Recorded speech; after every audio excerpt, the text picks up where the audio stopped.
Eu te saúdo com a paz do Senhor. Seja muito bem-vindo à lição número 4 da classe de jovens, Eude e Sangar. Deus usa os improváveis. Na lição de hoje, eu vou falar para você o significado do nome Eude e também o significado do nome Sangar. Também te darei as respostas da hora da revisão, algumas referências bíblicas para uma melhor compreensão da aula de hoje. E você é uma pessoa canhota? Bom, aqui vamos falar sobre a questão de ser canhoto. Eu, particularmente, eu sou canhoto. E então, tudo que eu vou falar aqui, eu tenho uma certa relevância de falar, porque realmente eu tenho essa característica. E é uma característica curiosa, porque somente 10% das pessoas do mundo são canhotas. É por isso que, geralmente, tudo é feito para o destro. Por quê? Porque a maioria das pessoas são destras. Por exemplo, o câmbio, né, ou a marcha do carro, né, como é conhecido, é do lado direito do motorista e não do lado esquerdo. Então, uma pessoa que é canhota para dirigir o carro, vai ter uma dificuldade. Por conta disso e de tantas outras coisas, o canhoto vive em média 9 anos a menos. Pessoas morrem só pelo simples fato de ser canhoto. Mas o que o canhoto tem a ver com a aula de hoje? Eu vou falar para você a respeito deste negócio. Fique comigo. Se você é professor da Escola Bíblica Dominical ou é aluno da Escola Bíblica Dominical, aproveite a oportunidade e se inscreva aqui no canal. Texto principal. Então os filhos de Israel clamaram ao Senhor e o Senhor lhes levantou um libertador, Eude, filho de Gera, benjamita, homem canhoto. Juízes capítulo 3, versículos 15 a parte A. Resumo da lição. Deus realiza seus propósitos por meio daqueles que o mundo considera incapazes. Por que uma pessoa seria incapaz por ser canhoto? Fica aqui. Comigo você vai saber. Objetivos: mostrar com a história de Eude como Deus usa os improváveis, refletir sobre Sangar e como Deus usa o que temos à disposição, discutir teologicamente o padrão de justiça divino. Texto bíblico, na leitura bíblica em classe, está em Juízes capítulo 3, versículos 12 ao 21 e do 29 ao 31, os louvores sugeridos 3, 178 e 450. Introdução. Além disso, refletiremos sobre a presença da violência nos textos do Antigo Testamento, abordando esse tema à luz de uma perspectiva bíblica e apologética, a fim de responder com clareza às críticas levantadas contra a fé cristã.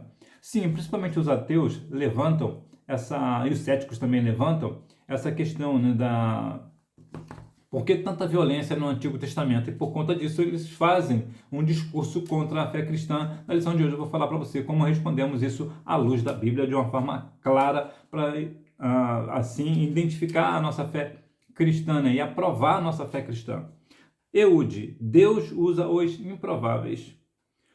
Uma derrota amarga. Após a morte de Otiniel, os israelitas voltaram a fazer o que era mal aos olhos do Senhor. Isso mostra que a libertação realizada pelos juízes, ainda que sob a autoridade de Deus, era parcial e temporária. O cristão deve aprender com isso que todos os vasos usados pelo Senhor neste mundo são imperfeitos e temporários. Todos nós temos líderes, né, na nossa vida, né, nossos pastores, nossos líderes de modo geral, dirigentes de congregação, enfim. Entretanto, nós vemos que, embora a autoridade era de Deus, naquela época dos juízes, assim que Otiniel partiu para a eternidade, as pessoas voltaram a fazer o que era mal aos olhos de Deus. Parece que valia somente o que o Otiniel falava, os juízes faziam. Então eles tinham uma referência, mas depois que essa referência acabou, eles deixaram essa referência, esse legado de lado, e cada um fazia o que parecia bem aos seus próprios olhos. O que eu quero dizer para você, jovem? Quando você está numa igreja e você tem um líder, tem um pastor, você sempre vai ser liderado e guiado por essa autoridade eclesiástica, né? Porque você reconhece que ele é um homem de Deus. No entanto, quando ele parte para a eternidade, qual é a sua postura? Você deve ficar com os ensinamentos dele. Ele não te ensinou a palavra do Senhor corretamente? Ele não te instruiu acerca do que tinha que fazer segundo os parâmetros bíblicos? Então, o que você faz? Embora o teu líder tenha partido para a eternidade, o seu pastor ou o líder de modo geral, o que você faz? Você tem a mesma postura. Lembra, por exemplo, de Daniel, Ananias, Misael e Azarias. Eles estavam fora da presença do pastor, vamos assim dizer, né, da liderança ali, mas eles permaneceram fiéis aos propósitos do Senhor. Por quê? Porque os homens de Deus, eles são passageiros, são temporários, né? E são imperfeitos. Então nós devemos adquirir aquilo que eles nos ensinam corretamente, com os parâmetros bíblicos, guardar no nosso coração para que nós venhamos ter uma vida vitoriosa e não uma derrota amarga. Um libertador improvável. Novamente o povo clamou ao Senhor, que em sua misericórdia levantou outro libertador. Eude, filho de Gera, benjamita, homem canhoto. Esse detalhe é significativo. Naquele tempo, a mão e o lado direito eram associados à força divina e à bênção. Pelo padrão convencional, os guerreiros usavam a mão direita. Hoje, politicamente falando, existe uma guerra ferrenha entre esquerda e direita, que só a misericórdia. Inclusive, se uma pessoa é cristã e vota em pessoas de esquerda, não entendeu o evangelho, porque embora eu seja contra essa questão política, mas precisamos ser claros. As pessoas que votam na esquerda, a esquerda defende um monte de coisa errada, inclusive um monte de coisas contra os parâmetros bíblicos. Portanto, aqui, embora fale da questão da guerra propriamente dita, mas é sempre bom deixar isso claro para não haver distorções. Então, observe que a mão direita, ou o braço direito, era associado à força divina. Isso significa que uma pessoa destra vinha da parte de Deus. Uma pessoa destra tinha a bênção de Deus, mas uma pessoa canhota não. A pessoa canhota, né, eu vou falar aqui a forma mais coloquial, né, porque eu falo muito a pessoa canhota. Porque assim como um homem é canhoto, a mulher é canhota. Não é canhota, é canhota. O correto de falar é com o O fechado. Mas eu vou falar aqui da forma mais coloquial para ficar claro, né? Então, observe que uma pessoa que é canhota, o que acontece? Era tida como uma pessoa improvável, uma pessoa que não era da parte de Deus, é uma pessoa que não tem a bênção de Deus, é uma pessoa que estava completamente não associada à força do Senhor. Por quê? Porque essa pessoa é canhota. Então, olha que estranho. Então, naquela época, o fato de ser canhoto dava a essa pessoa uma característica improvável. Deus não vai usar essa pessoa porque essa pessoa é canhota. Este homem é canhoto, então Deus não vai usar porque ele é canhoto. É só pelo fato de ser canhoto. Olha que coisa. Então, observa que o padrão convencional é que os guerreiros usavam a mão direita. Inclusive, em alguns países, acho que até hoje é assim.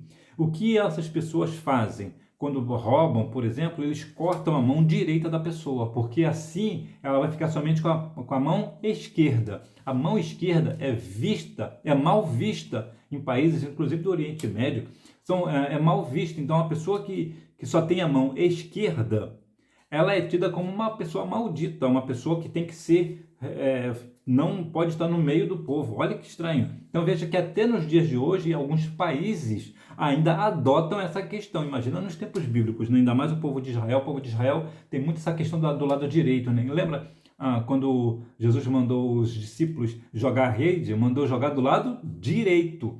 Quando houve lá uma questão do apóstolo Paulo, disse que ele precisava ir para uma rua chamada direita. Só para você ter uma noção aí da questão da direita. A direita em Israel é uma forma, né? E aqui eu estou falando de mão direita e não de parte política, né? Partido político. A mão direita, né, o lado direito era extremamente, e eu acho que até hoje é muito forte na cultura de Israel. Então, por isso, Deus usa os improváveis. Por quê? Porque nessa questão, este homem que era canhoto, Eude, né, que ele era canhoto, então ele seria uma pessoa improvável de Deus usar. E aqui cabe uma questão interessante. É justamente por isso que Deus usa. É justamente por ser improvável. Uma grande vitória. Na sequência do relato, observa-se a forma estratégica com que Eude executa seu plano para derrotar o inimigo. Primeiro, ao ser enviado para entregar o tributo ao opressor Eglon, ele aproveita a oportunidade para fazer o reconhecimento do ambiente. Isso aqui nós homens vamos entender melhor do que as meninas. As meninas não vão entender muito essa parte aqui. Por quê? Porque isso aqui é mais uma questão de homem. Por exemplo, quando há uma partida de futebol, o que acontece? Os jogadores entram em campo para fazer o reconhecimento do campo. Não é assim que funciona? Inclusive, estamos aí vivendo a questão da Copa do Mundo. Inclusive, deixa aí nos comentários se você está torcendo para o Brasil e se você não está torcendo para o Brasil, para qual outra seleção você está torcendo nessa Copa do Mundo. Por que é importante fazer o reconhecimento do campo? O campo não é igual, não é tudo igual, não é todo padrão FIFA, né? Por que existe? Bom, porque de modo geral, embora tenha o padrão FIFA, existem algumas diferenças de campo para campo e tal, existem algumas diferenças. Mas também por uma questão de reconhecer, se habituar ali. Então foi exatamente isso que esse homem fez, né? E o Wood fez ele reconhecer o campo que ele estava indo para a guerra. Ele estava aqui observando, olha, aqui tem um ponto, aqui tem outro ponto, aqui talvez tenha uma muralha, ou ali tem um lugar para eu me esconder. Então ele começou a observar o ambiente. E como nós temos que fazer isso na nossa vida? Nós devemos observar o ambiente que nós estamos, fazer um reconhecimento do ambiente. Para quê? Porque talvez aquele ambiente não seja para você, jovem. Lá em Salmos, no capítulo 1, no versículo 1, nós vamos ver a questão de que nós tem lugar que não é para nós, não é mesmo. Veja bem o que o texto de Salmos, no capítulo 1, versículo 1, nos diz. Bem-aventurado o homem que não anda segundo o conselho dos ímpios, nem se detém no caminho dos pecadores, nem se assenta na roda dos escarnecedores. O que é isso? Isso aí é uma pessoa observar o ambiente. Se o ambiente ali é de escarnecedor, então eu não vou me assentar. Então, jovem, é importante você observar o ambiente com que você está, com quem você está, fazer um reconhecimento, porque às vezes você pode estar num lugar que é um lugar inimigo. Segundo, prepara sua própria arma, com características fora do padrão da época e a oculta de maneira eficaz. Existem algumas questões que é pessoal. Por exemplo, quando Davi foi guerrear com Golias, foram dar para ele a armadura de Saul, mas a armadura de Saul não servia para Davi. O que eu quero dizer para você, jovem, tem arma que pode até funcionar para mim, mas não vai funcionar para você, aqui numa questão espiritual. Tem coisas que não que vai servir para você e não vai servir para mim e vice-versa. Então, o que ele fez aqui? Ele preparou a própria arma. Ele não precisou chamar uma pessoa para ajudar ele. Ele fez a própria arma dele. Por quê? Porque ele tinha habilidade para fazer. Ele tinha habilidade. Então, ele, além dele preparar a arma, a sua própria arma, com a característica para ele, né, uma arma exclusivamente para ele, ele também a escondeu. Tem momentos da nossa vida que nós temos que esconder as nossas armas espirituais. Por quê? Para não armar o nosso adversário, porque se o adversário vê que nós temos uma arma específica, ele olha, ele tem essa arma, então eu vou bater ele justamente nesse ponto aqui, porque eu sei que ele tem essa arma. Então, nós temos que esconder a arma que temos. Nós não devemos ficar falando, por exemplo, eu vivo uma vida de oração, eu faço isso, eu faço aquilo. Não, você não precisa falar o que você faz. Você não precisa. A não ser se for uma questão específica, você vai falar para o seu pastor, para uma pessoa mais próxima de você. Olha, não, eu estou num propósito de oração em prol disso e daquilo, é uma coisa. Agora, quando você começa a falar para todo mundo que você está fazendo um jejum, está fazendo uma oração para um propósito específico, uma pessoa que não gosta de você vai observar o propósito que você está fazendo e vai querer jogar contra você. Então é importante, jovem, você esconder as armas que você tem. Em terceiro lugar, aguarda o momento oportuno para agir, atacando no instante certo. E Jesus falou certa vez que nós devemos ser prudentes como a serpente e inocentes como a pomba, né? Olha que curioso, Jesus usou uma analogia curiosa. Prudente como a serpente é sempre vista como o lado ruim, né? O lado mal, né? O diabo, por exemplo, é uma antiga serpente e tudo mais, né? Lá no jardim, né? Lá no Éden. Mas Jesus usa aqui uma metáfora interessante, né? Uma analogia interessante. Seja prudente como a serpente. Por quê? Porque a serpente, ela antes de dar o bote, ela observa, ela espera o momento oportuno para dar o bote. Ela não chega de qualquer maneira afoita. Ela aguarda o momento para dar o bote. E é por isso que geralmente o bote da serpente é sempre certeiro, porque ela espera o momento oportuno. Você também, jovem, você precisa aguardar o momento certo de atacar. Você não pode atacar de qualquer maneira. Nós estamos num campo espiritual, então nós não devemos ir contra o nosso adversário de qualquer maneira. Lembra quando o Miguel, né, o arcanjo Miguel, foi lutar com Satanás sobre o corpo de Moisés? Ele poderia ter vindo todo afoito para cima do adversário e derrubar o adversário, lutar com ele, mas o que ele fez? O Senhor te repreenda. Por quê? Aguardar um momento oportuno. Ali o momento não era oportuno para Miguel disputar como eu digo, pau a pau, como diz o outro aí, né? Frente a frente. Porque na hierarquia, o diabo está numa hierarquia mais alta do que o Miguel. Porque Miguel é arcanjo e o diabo ele é um querubim. O querubim é o mais alto é o mais poderoso dos anjos. Então nós temos que aguardar o momento oportuno. Em quarto lugar, ao fugir, Eude convoca os israelitas para a batalha na certeza de que o Senhor daria a vitória. Jovem, a sua vitória ela vem do Senhor. Nenhuma vitória sua vem de outra parte. Toda vitória sua vem da parte de Deus. Então observe que Eude convoca os israelitas para a batalha. Você também, jovem. Quando você está numa situação, o que você quer? Você quer uma vitória? O que você chama? Você chama as pessoas que são à sua volta. O seu pastor, o seu líder, as pessoas que vão para você para a oração, como lá em Atos capítulo 3, né? Pedro e João que andavam sempre juntos na hora da oração, no templo, né? Por quê? Porque, para quê? Qual é a batalha aqui? A batalha aqui é espiritual. Então, o que você vai fazer? Você vai juntar o seu pastor, os seus amigos, para orar. Por quê? Porque você sabe que na oração o Senhor vai te dar vitória. Sangar. Deus usa o que temos à disposição. Um juiz desconhecido. A Bíblia relata que ele feriu 600 homens dos filisteus com uma aguilhada de bois, uma vara longa e pontiaguda, libertando Israel. Como isso é possível? Como pode se libertar Israel com uma vara longa e pontiaguda? Como é possível? Deus usa quem ele quiser. Sansão derrubou muitas pessoas com a queixada também. Como pode isso? É o Senhor. É o Senhor que nos dá força. Lá em Jeremias, capítulo 9, versículos 23 e 24, nos diz que não se glorie o sábio na sua sabedoria, nem o forte na sua força, nem o rico na sua riqueza, mas aquele que se gloriar, gloricie-se nisso, em saber que eu sou o Senhor. Então, observe que quando você põe as suas batalhas nas mãos do Senhor, as coisas mudam. Então o Senhor vai usar você, por quê? Porque você está numa situação de que você tem a confiança no Senhor, no nome do Senhor. Lá em Apocalipse 3:8 nos fala que tem pouca força, mas não negaste o meu nome. Então, jovem, você não tem negado o nome do Senhor. Então você está com um nome que está acima de todo o nome. Então Deus vai usar o que você tem nas suas mãos. Mesmo você sendo uma pessoa desconhecida. Mesmo que ninguém nunca ouviu falar de você, o Senhor vai te usar. Um nome estrangeiro. Sua graça alcança e transforma gentios em instrumentos do plano de redenção. Deus não está limitado a agir segundo rótulos, status sociais ou barreiras étnicas. Jovem, muitas vezes você deve se perguntar, se questionar sobre isso e sobre aquilo, né? Quem é que Deus usa?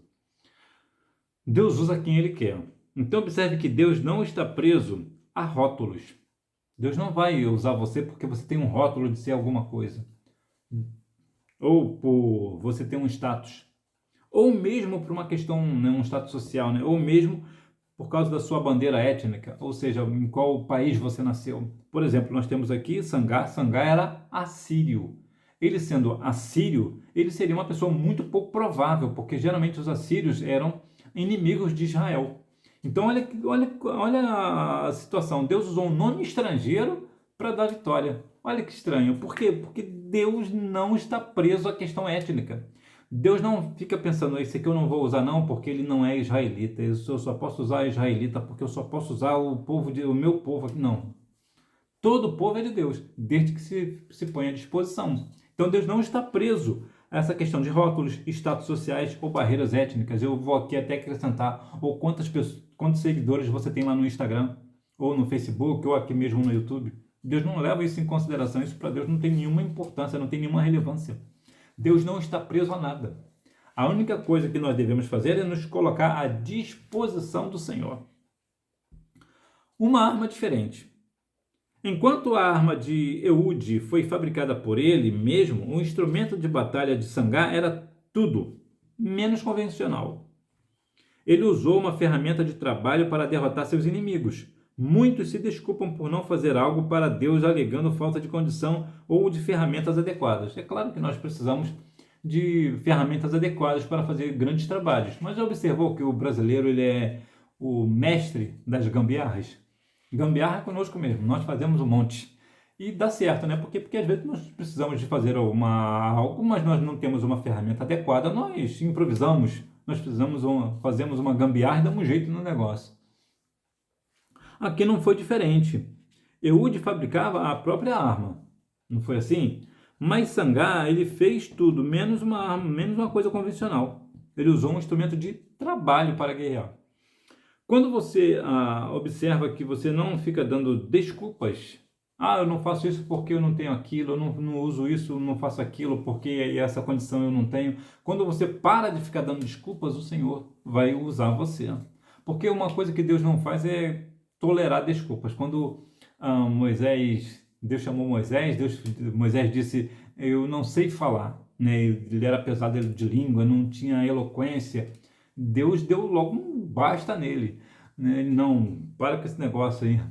Tudo que eu mandava você fazer, você faz. Inclusive lá em Jeremias também tem essa dinâmica, Jeremias capítulo 1, versículo 9, vai falar a respeito desse negócio também. Não me digas que que não passa de uma criança. Então Deus odeia desculpa. Deus odeia. Então o que você faz? Se Deus te chamou para o negócio, Senhor, eis-me aqui. Independente da arma que você tem na mão. Deus abriu o mar vermelho através de Moisés com uma vara, embora, deixa isso aqui bem claro, Moisés não tocou o mar com a vara, né? Ele estendeu a mão, né? Como diz lá em Êxodo capítulo 14, versículos 15 e 16.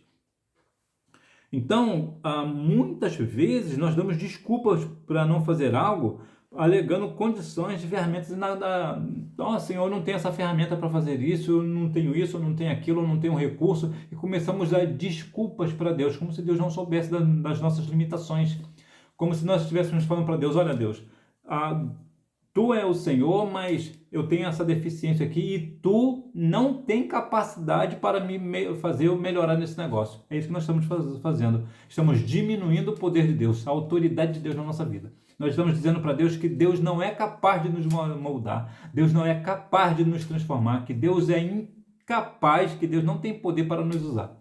É isso que nós estamos falando para Deus, e é por isso que Deus odeia desculpa. Porque quando nós damos desculpa para o Senhor, nós estamos menosprezando o poder dele. A questão da violência. Um Deus injusto? Nestes e em outros episódios do livro de Juízes, é notável a presença de batalhas e mortes. Críticos do cristianismo frequentemente se valem dessas passagens para alegar que o Deus da Bíblia é injusto, violento ou mesmo que incentiva a morte de inocentes. É muito peculiar essa questão de que os céticos e os ateus falam muito sobre a questão do Deus da Bíblia, da questão da violência do Antigo Testamento. No entanto, quando nós observamos um pouco mais, nós entendemos bem esse ponto. Observe bem, se um ateu que diz que não acredita em Deus, né, exatamente isso, né, o ateu é aquele que não acredita na existência de Deus, diz que o Deus da Bíblia, o Deus de Israel, é um Deus violento, significa dizer que esse ateu, ele não é ateu, ele reconhece o Deus da Bíblia. Ele está reconhecendo o Deus da Bíblia. E uma outra questão que eu sempre falo aqui, que realmente eu não consigo compreender, é que as pessoas questionam a bondade de Deus, mas não questionam a maldade do diabo.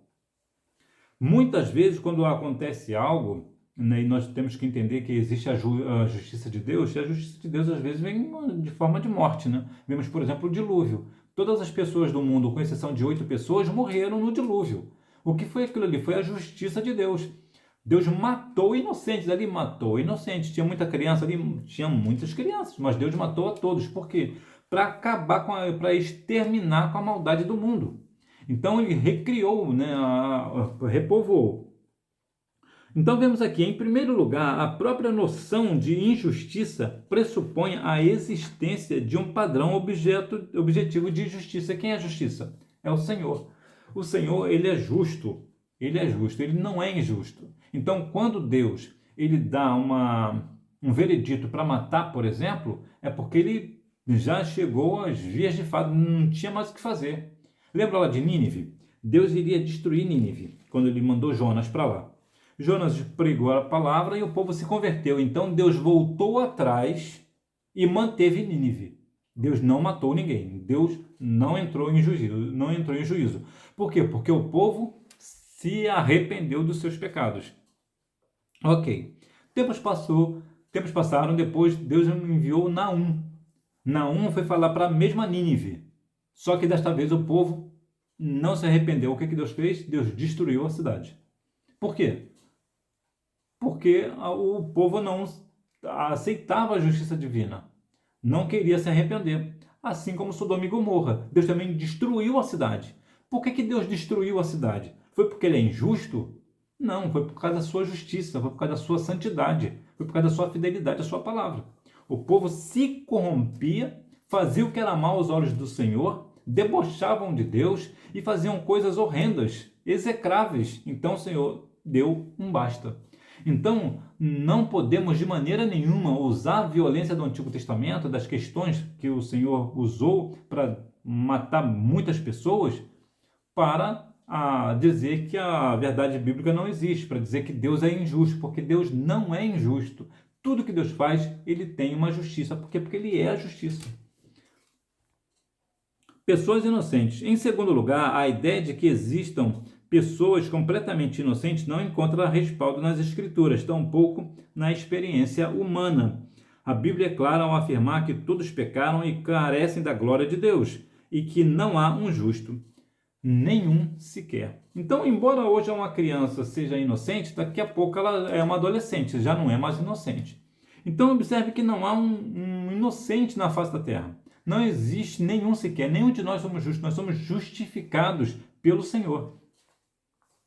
Então, mais uma vez, vai voltar a ideia de que, olha, Deus matou tantas pessoas inocentes. Vamos ver se eu entendi.